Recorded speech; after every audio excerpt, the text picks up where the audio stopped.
ಮುಡಾ ಪ್ರಕರಣದ ಗಂಭೀರತೆಯನ್ನ ಅರಿತುಕೊಳ್ಳುವಲ್ಲಿ ಸಿಎಂ ವಿಫಲರಾಗಿದ್ದಾರೆ. ಮುಡಾ ಪ್ರಕರಣದ ಗಂಭೀರತೆಯನ್ನ ಅರ್ಥ ಮಾಡಿಕೊಳ್ಳುವಲ್ಲಿ ಸಿಎಂ ವಿಫಲ.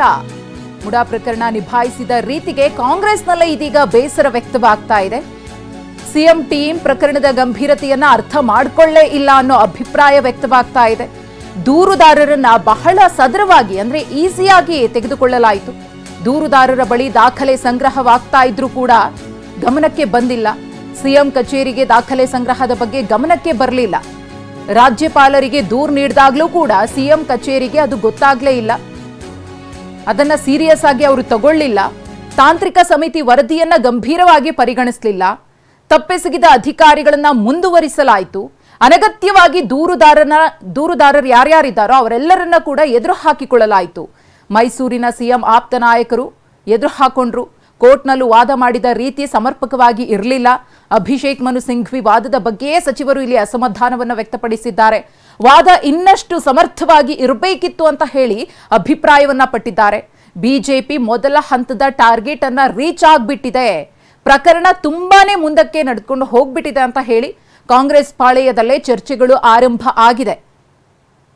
ಮೊದಲಿಗೆನೆ ಈ ರೀತಿಯಾಗಿ ರಾಜ್ಯಪಾಲರಿಗೆ ದೂರನ್ನ ಕೊಟ್ಟಂತಹ ಸಂದರ್ಭದಲ್ಲಿಯೇ ಈ ಒಂದು ಪ್ರಕರಣದ ಗಂಭೀರತೆಯನ್ನ ಅರ್ಥಕೊಂಡಿದ್ದಿದ್ರೆ ಇವತ್ತು ಇಷ್ಟು ದೊಡ್ಡ ಮಟ್ಟದಲ್ಲಿ ಈ ಒಂದು ಬೆಳವಣಿಗೆ ಆಗ್ತಿರ್ಲಿಲ್ಲ ಅನ್ನೋ ಅಭಿಪ್ರಾಯ ಖುದ್ದು ಕಾಂಗ್ರೆಸ್ ಪಾಳೆಯದಲ್ಲೇ ವ್ಯಕ್ತವಾಗ್ತಿದೆ. ಈ ಕುರಿತು ಮತ್ತಷ್ಟು ಮಾಹಿತಿಯನ್ನ ಕೊಡೋದಕ್ಕೆ ನಮ್ಮ ಪ್ರತಿನಿಧಿ ಪ್ರಸನ್ನ ಇದೀಗ ನೇರ ಸಂಪರ್ಕದಲ್ಲಿದ್ದಾರೆ. ಪ್ರಸನ್ನ, ಕಾಂಗ್ರೆಸ್ ಪಾಳೆಯದಲ್ಲೇ ಚರ್ಚೆ ಆಗ್ತಾ ಇರುವಂತಹ ವಿಚಾರ ಮುಡಾ ಹಗರಣವನ್ನ ಅಥವಾ ಮುಡಾಗೆ ಸಂಬಂಧಪಟ್ಟಂತೆ ದೂರುದಾರರು ಕೊಟ್ಟಂತಹ ವಿಚಾರಗಳು, ಅಂಶಗಳು, ದಾಖಲೆಗಳನ್ನ ಸಿಎಂ ಅವರು, ಸಿಎಂ ಕಚೇರಿಯವರು ಹಾಗೇನೆ ಆಪ್ತರು ಸೀರಿಯಸ್ ಆಗಿ ಆರಂಭದಲ್ಲಿ ತೆಗೆದುಕೊಳ್ಳಿಲ್ಲ. ಈಗ ಅದು ಆಲದ ಮರವಾಗಿ ಬೆಳೆದು ಬಿಟ್ಟಿದೆ ಅಂತ ಹೇಳಿ. ಹೌದು ಮಧುಶ್ರೀ, ಮುಡಾ ಪ್ರಕರಣದಲ್ಲಿ ಸಿಎಂ ಸಿದ್ದರಾಮಯ್ಯನವರ ವಿರುದ್ಧ ಇದೀಗ ಎಫ್ಐಆರ್ ದಾಖಲಾಗಿದೆ. ಇನ್ನೇನು ತನಿಖೆ ಕೂಡ ಪ್ರಾರಂಭ ಆಗುತ್ತೆ. ಈ ಹಂತದಲ್ಲಿ ಸಚಿವರ ನಡುವೆ ಒಂದಷ್ಟು ಮಾತುಕತೆಗಳು ನಡೀತಾ ಇರುವಂತದ್ದು.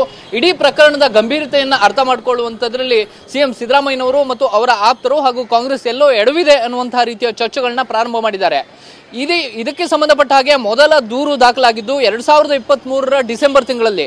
ರಾಜ್ಯಪಾಲರಿಗೆ ಮೊದಲ ದೂರು ದಾಖಲಾಗಿ 4-5 ತಿಂಗಳು ಕಳೆದರೂ ಕೂಡ ಸಿಎಂ ಕಚೇರಿಗಾಗ್ಲಿ ಅಥವಾ ಸಂಬಂಧಪಟ್ಟಂತಹ ಸಚಿವರಿಗಾಗ್ಲಿ ಇದರ ಬಗ್ಗೆ ಮಾಹಿತಿಯೇ ಇರಲಿಲ್ಲ.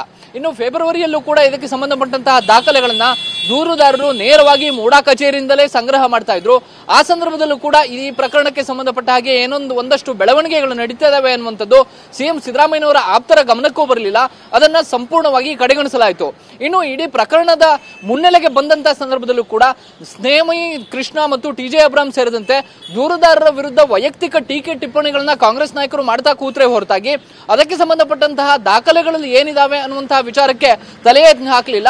ಇದರಿಂದಾಗಿ ಪ್ರಕರಣದ ದೂರುದಾರರು ಸಂಪೂರ್ಣವಾದಂತಹ ದಾಖಲೆಗಳನ್ನ, ಸಿದ್ದರಾಮಯ್ಯನವರ ವಿರುದ್ಧವಾಗಿ ಇರುವಂತಹ ದಾಖಲೆಗಳನ್ನ ಎಲ್ಲವನ್ನೂ ಕೂಡ ಕಲೆಕ್ಟ್ ಮಾಡಿಕೊಳ್ಳೋದಕ್ಕೆ ಅವಕಾಶ ಆಯಿತು. ವೈಯಕ್ತಿಕವಾಗಿ ಟೀಕೆಯನ್ನ ದೂರುದಾರರ ವಿರುದ್ಧ ಮಾಡಿದ್ರಿಂದಾಗಿ ಈ ಪ್ರಕರಣದ ಗಂಭೀರತೆ ಎಲ್ಲೋ ಒಂದ್ ಕಡೆ ಬೇರೆ ರೀತಿಯ ಸ್ವರೂಪವನ್ನು ಪಡೆದುಕೊಳ್ತು.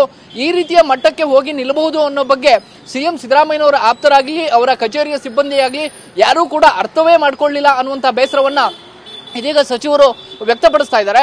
ಇದರ ಜೊತೆಗೆ ಪ್ರಕರಣದ ಕೋರ್ಟ್ನಲ್ಲಿ ವಿಚಾರಣೆ ಆದಂತಹ ಸಂದರ್ಭದಲ್ಲೂ ಕೂಡ ಅಭಿಷೇಕ್ ಮನು ಸಿಂಘ್ವಿ ಅವರ ವಾದದ ಬಗ್ಗೆಯೂ ಕೂಡ ಹಲವು ಮಂದಿ ಕಾಂಗ್ರೆಸ್ನ ನಾಯಕರು ಮತ್ತು ಪ್ರಮುಖವಾಗಿ ಸಚಿವರು ಬೇಸರವನ್ನು ವ್ಯಕ್ತಪಡಿಸ್ತಾ ಇದ್ದಾರೆ. ಸಿಂಘ್ವಿ ಅವರ ವಾದ, ಅವರು ಎಷ್ಟೇ ಪ್ರತಿಷ್ಠಿತರಾಗಿರ್ಬೋದು, ಬೇರೆ ಬೇರೆ ಸುಪ್ರೀಂ ಕೋರ್ಟ್ನ ಪ್ರಕರಣಗಳನ್ನ ಅವರು ವಾದವನ್ನ ಮಾಡಿರಬಹುದು, ಆದ್ರೆ ಸಿದ್ದರಾಮಯ್ಯನವರ ಪ್ರಕರಣದಲ್ಲಿ ಅವರ ವಾದ ಅಷ್ಟು ಸಮಂಜಸವಾಗಿರಲಿಲ್ಲ ಮತ್ತು ಸಮರ್ಥವಾಗಿ ಇರಲಿಲ್ಲ.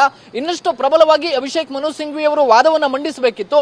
ಪ್ರಕರಣದ ಗಂಭೀರತೆ ಎಲ್ಲೋ ಒಂದ್ ಕಡೆ ಬೇರೆ ಸ್ವರೂಪವನ್ನು ಪಡೆದುಕೊಂಡಂತಹ ಸಂದರ್ಭದಲ್ಲೂ ಕೂಡ ಸಿಂಘ್ವಿ ಅವರ ವಾದ ಕೇವಲ ರಾಜಭವನ ಮತ್ತು ರಾಜ್ಯಪಾಲರ ವಿವೇಚನೆಗೆ ಮಾತ್ರ ಸೀಮಿತ ಆಗಿತ್ತೆ ಹೊರತು ಸಿದ್ದರಾಮಯ್ಯನವರ ಪಾತ್ರ ಇಲ್ಲ ಅನ್ನುವಂಥದ್ದನ್ನ ಕೋರ್ಟ್ಗೆ ಮನವರಿಕೆ ಮಾಡಿಕೊಡೋದ್ರಲ್ಲಿ ವಾದ ಮಾಡ್ತಾ ಇದ್ದಂತಹ ಅಭಿಷೇಕ್ ಮನು ಸಿಂಘ್ವಿ ಅವರು ಕೂಡ ಎಲ್ಲೋ ಒಂದ್ ಕಡೆ ಫೇಲ್ ಆಗಿದ್ದಾರೆ ಅನ್ನುವಂತಹ ಬೇಸರವನ್ನ ಸಚಿವರು ವ್ಯಕ್ತಪಡಿಸ್ತಾ ಇದ್ದಾರೆ.